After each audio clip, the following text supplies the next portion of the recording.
where this conversation goes. What's the first question you have for me? Yeah.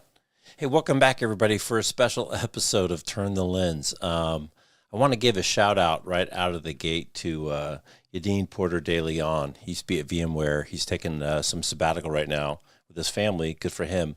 But he had a really interesting interview in October with an AI system called Pi, and it was really cool, and it really was super innovative, and I enjoyed watching it. But I also thought, this is cool. I have so many questions about OpenAI, well, specifically that I don't quite understand kind of this this conflict between statelessness and learning.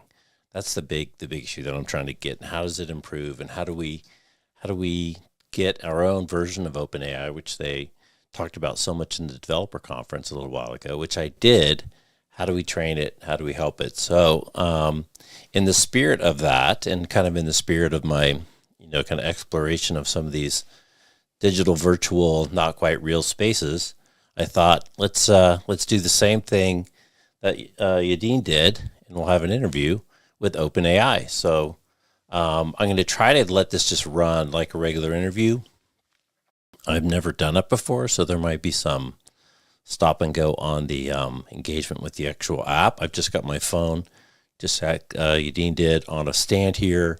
I'm just going to open up the app on my phone, and we're just going to talk to OpenAI. So it should come up there. Okay, so let's give it a shot. What's this one, I think? It's this one. There we go. Hello, ChatGPT. How are you doing? I'd like to interview you today. Hello. I'm here to help you, so I'm doing well. Thank you. Great. What would you like to ask? So first off, let me welcome you to the podcast. My name is Jeff Frick, and this show is called Turn the Lens. So welcome. You're the first AI guest that I've had on the show.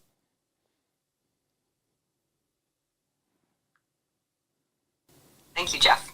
It's a pleasure to be here on Turn the Lens. I'm excited to be your first AI guest and eager to see where this conversation goes. What's the first question you have for me? So the first question I have for you is, a few months back at the OpenAI Developer Conference, it was announced that anyone could set up their own custom chat GPT. Can you tell us a little bit about that announcement and kind of what were the objectives of that release?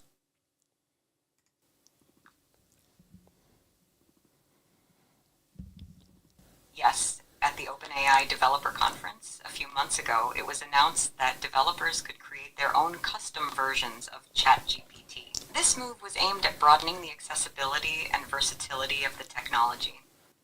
By allowing developers to customize ChatGPT, OpenAI sought to enable more specific applications tailored to different needs and industries. The objectives of this release were two. One, enhance innovation by providing developers with the tools to build upon ChatGPT for varied and niche applications. Two, increase accessibility of AI technology, making it easier for businesses, educational institutions, and other organizations to integrate AI into their operations. Three, foster a community of developers working on AI, encouraging collaboration and the sharing of ideas to improve the technology further. This initiative was designed to expand the ecosystem around AI, making it more adaptable and useful across a broader range of contexts. Okay, that's great. So I went out and I set up my own ChatGPT, which I was very excited to do. It's called Anita Iverson, and my goal was to train my ChatGPT on some of the transcripts from some of the interviews that I do around leadership, communication, future of work, etc. So I set it up, but I'm confused because when I try to train my AI and upload transcripts, with this problem with statelessness, it doesn't seem to retain the information.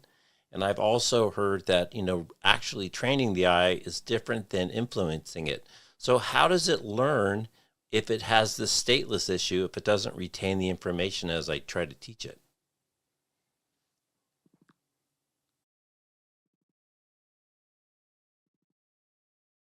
You're touching on some key aspects of how models like ChatGPT work, and the challenge of statelessness. Here's a bit of clarification on these points. 1. Statelessness. ChatGPT and similar AI models operate in a stateless manner for each interaction. This means they don't remember previous interactions within a session unless specifically designed to do so through a custom implementation. This is a fundamental design choice to ensure privacy and scalability, but can be a hurdle for continuous learning from user interactions. 2. Learning versus influencing. When you're training ChatGPT by providing it with transcripts or other forms of data, what often happens in practice is not real-time learning or updating of the model itself. Instead, you're influencing its responses by guiding it on what kind of information or style to mimic based on the input it receives at the moment. 3. Training AI. The actual training of models like ChatGPT happens offline and involves a massive data set and substantial computational resources. This process, known as fine-tuning, requires a curated data set, like your transcripts, where the model is trained over many iterations to adjust its internal parameters and better reflect the training data's characteristics. 4. Solutions. For your use case, integrating the transcripts and aiming for a more personalized and knowledgeable Anita Iverson, you might consider a few approaches. Prompt engineering. Crafting your prompts to include relevant context or information directly in them, effectively guiding the model to generate responses based on that immediate input. Custom training. For a more advanced solution, looking into OpenAI's offerings for training custom models might be the way to go. This involves creating a data set of your interviews and using it to fine-tune a version of ChatGPT specifically tailored to your content, which can be a more involved process. The key is to understand that influencing the model through real-time input can be powerful, but for it to learn from specific data sets in a way that's retained across interactions, a more formal training process is required. So how would someone like me that has a library of interview transcripts that I would like to, I suppose it's influence for a long-term into the model, do that? They're text-based, so it's easily crawlable or easily put in a some type of a database. So how do I do that? Is there an interim step that's not so involved and not expensive and easy?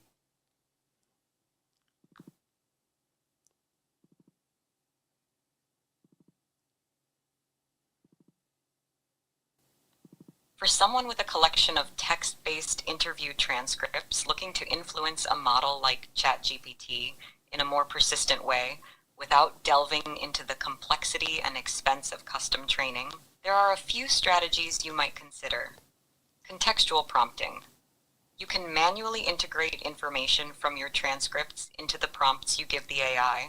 This method involves summarizing or including key points from your transcripts in each interaction. While this doesn't train the model in a traditional sense, it directs the AI to generate responses in line with the provided context. Retrieval-based models. Some developers create a retrieval-based system alongside the AI. This system can search your database of transcripts for relevant information based on the query, and then feed this information into the AI model as part of the prompt. This approach requires some software development, but is less resource-intensive than training a model. Incremental learning tools. There are tools and platforms emerging that aim to simplify the process of incremental learning for AI models, where the model can learn from new data in smaller batches without the need for full retraining. These tools are designed to be more accessible and less costly, but might still be in early stages or limited in their capabilities. APIs with customization features. Some AI platforms offer APIs that allow for a degree of customization or personalization based on user-provided data. These might not be as effective as a fully trained model, but can offer a balance between generic AI responses and those influenced by your specific content. The key is to find a balance between the effort and resources you can commit and the level of customization you need. For many, starting with contextual prompting and exploring retrieval-based approaches can be a practical first step.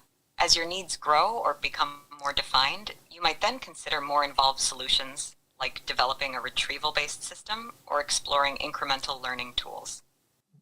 Okay, so back to my original question, with the intent of the release of anyone go in and set up your custom ChatGPT, which I've done, clearly if I'm trying to influence it, I cannot tell the users to preload the prompt with the data that I'm kind of putting in through that back end. So what does that little back end door enable that's part of the release of the OpenChat GPT that I set up my own, Anita Iverson?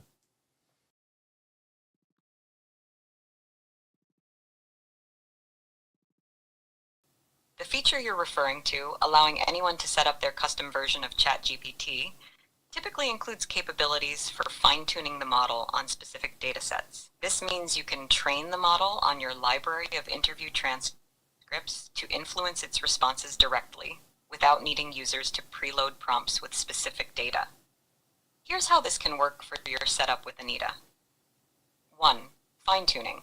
This process involves taking the base ChatGPT model and training it further on your specific dataset, your interview transcripts. The model learns from the patterns, topics, and language used in your interviews, making it more likely to generate responses in line with those conversations. 2.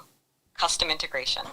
The backend setup for your custom ChatGPT. Wait, can I stop you for just a minute? Processing your transcripts into a format suitable for fine-tuning. You would then use OpenAI's tools or APIs designed. Wait, can I stop you there for a minute? The way it's currently constructed, when I loaded the transcripts into the back end as text copy pastes, after I had done a number of them, say I want to add a total of 50, and I checked my work, unfortunately because of the stateless issue, it said it didn't remember any but the last transcript. So I'm still confused as to how it learns from those transcript loads, unless it's in some type of a database that's associated with my account or my custom chat GPT. Is there some level of storage of that information?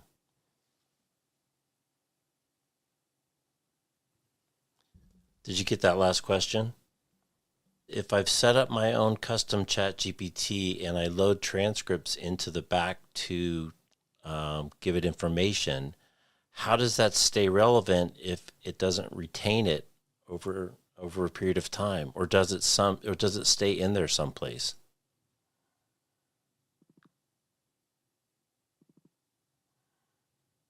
When you set up your own custom ChatGPT and load transcripts into it for training, the information becomes part of the model's knowledge base in a more permanent way.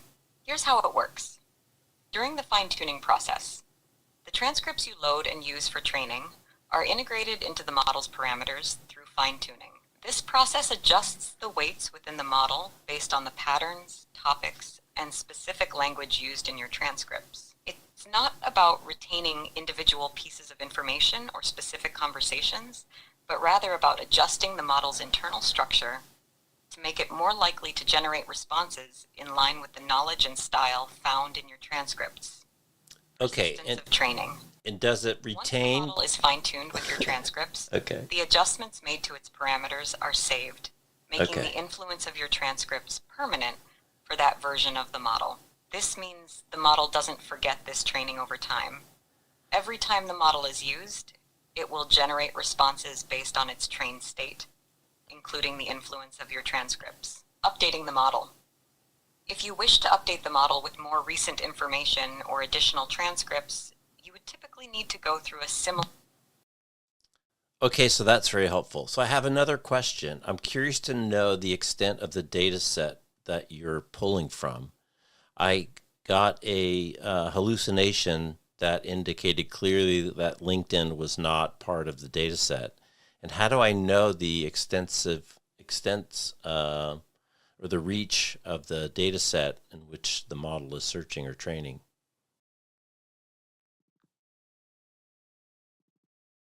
Doesn't make sense. Understanding the extent of the data set that AI models like ChatGPT are trained on is important for grasping their capabilities and limitations. Here's a general overview of how these models are trained and the kind of data they might use. 1. Broad dataset collection. AI models like ChatGPT are typically trained on a wide range of internet text. This training data can include books, websites, articles, and other publicly available texts to help the model learn a broad spectrum of language patterns, information, and knowledge. 2. Exclusion of proprietary sources. While the training data set is extensive, it does not include data from proprietary or private sources without permission. For example, specific details from LinkedIn profiles or other protected information would not be part of the data set unless it's publicly available in a way that allows for such use. Okay, so now I'm getting it now. So you're not searching the data set that you were trained on to give me an answer. The data set that you were trained on is simply a way to formulate an answer to the question or whatever the query is. Did you get that? Can I ask you another question? Of course. Feel free to ask another question. What would you like to know? Okay, so I think I'm starting to understand. The data set that's used for training is not a data set that's queried as an answer for something that is said after the fact. It's simply feedstock for formulating an appropriate response to some future query.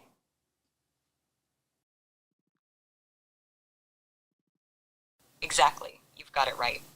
The dataset used for training an AI model like ChatGPT isn't actively queried for answers to specific questions that come after the fact. Instead, it serves as feedstock or foundational material that the model learns from during its training phase. This learning process involves the model identifying patterns, relationships, and information within the dataset, which it then uses to generate responses to future queries.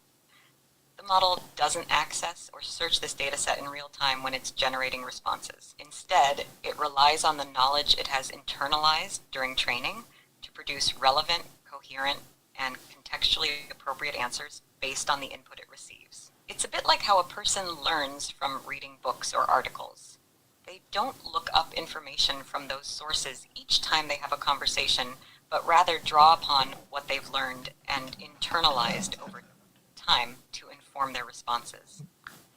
Okay, and just to be clear, when we do use the new make your own ChatGPT and we do load information into the backend that's accessible, it does, as you say, influencing is the correct term, and those influence nudges are stored not as specific data, but as ways to influence the direction of the output.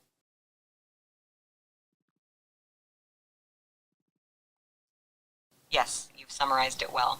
When you use a feature like Make Your Own Chat GPT and load information into the backend, you're influencing the model's behavior. This information doesn't get stored as specific retrievable data points. Instead, it adjusts the model's internal parameters to influence the direction of its output.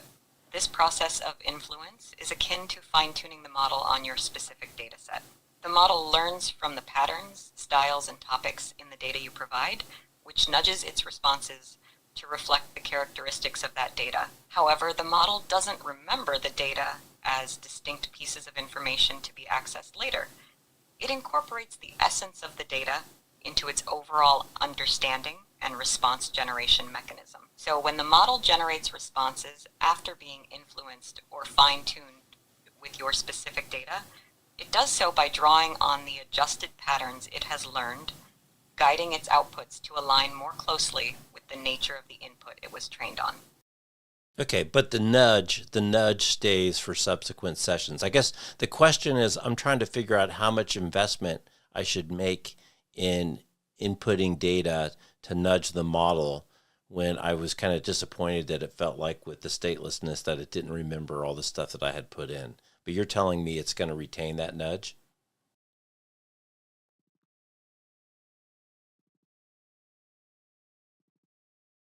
Yes, the nudge or influence you introduce by inputting data and fine-tuning the model does stay for subsequent sessions. It's a persistent change to the model's behavior. This is because the fine-tuning process adjusts the model's internal parameters based on the specific characteristics of the data you've provided. These adjustments are part of the model's configuration and don't reset between sessions. The key distinction here is between the statelessness of individual interactions with the model and the long-term changes introduced through fine-tuning. Statelessness of interactions. This refers to the model not remembering the context or content of previous interactions within a session unless specifically designed to do so. Each query is treated independently. Persistence of fine-tuning. When you fine-tune the model with specific data, you're essentially retraining it to understand and generate responses based on that data. This change is not session-dependent and remains part of the model's learned behavior for all future interactions. So how long does this session last that we're having in terms of a conversation? How many of the things how far back does this thread go in your generation of new answers? See, I think I lost it. Did you hear the last question? Sorry, I'm having issues right now. Could not understand what you said. Hold on. We just lost it, so reconnect. So hello, welcome back. Hello again. I'm here and ready to continue our conversation. What would you like to discuss next? So that's my question, is in the context of this conversational UI, how much of our prior Q&A have you retained? What is the duration of this session or this state?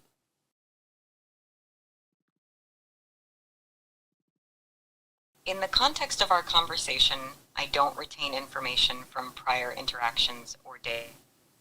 It is independent, and I don't have the ability to recall personal data, history, or specifics of earlier conversations once the session ends. This approach ensures privacy and confidentiality for users. The duration of this session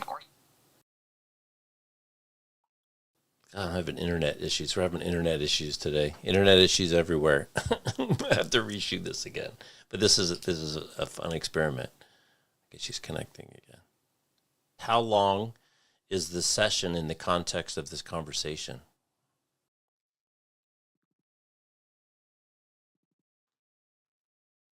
The session in this conversation context can vary, but typically a session remains active as long as there's ongoing interaction.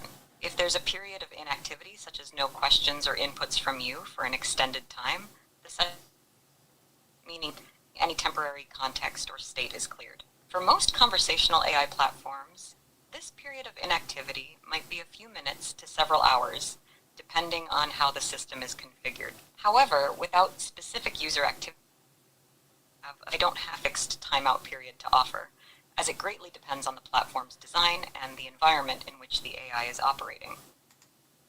So that was an experiment with interviewing OpenAI. What's interesting, if I bring back up the phone, it has done that whole thing. And now I have a text record of it. So I will export the text record in the transcript. But it's pretty interesting. It did get kind of to this core issue of influencing versus learning versus training, because a lot of, myself, Bill Schmarzo, a bunch of people went out, they set up their own OpenAI account. Mine is Anita Iverson, and I wanted to train it on all of the transcripts from all the interviews that I've done, and I uploaded all these transcripts, and I spent all the time to get the text files in and make them clean and have speaker breaks and this, that, and the other. And then when I asked, do you remember all this stuff? It said no. So what my takeaway from this conversation is two. One is, it's not querying the data when it's answering your question. The data to teach it is simply a way to help influence the way that it's going to answer your question in terms of style and the structure of the sentence. Very important distinction. And the second piece is that you can influence it, and those influences do go beyond the existing session, she said, when you do upload your transcripts and stuff. But again, it's not searching against those transcripts within its data set to generate an answer like a search engine. It's just using that information to influence the way that it generates an answer. So it's a really different way to think about that answer. It's not searching for the answer and delivering the answer.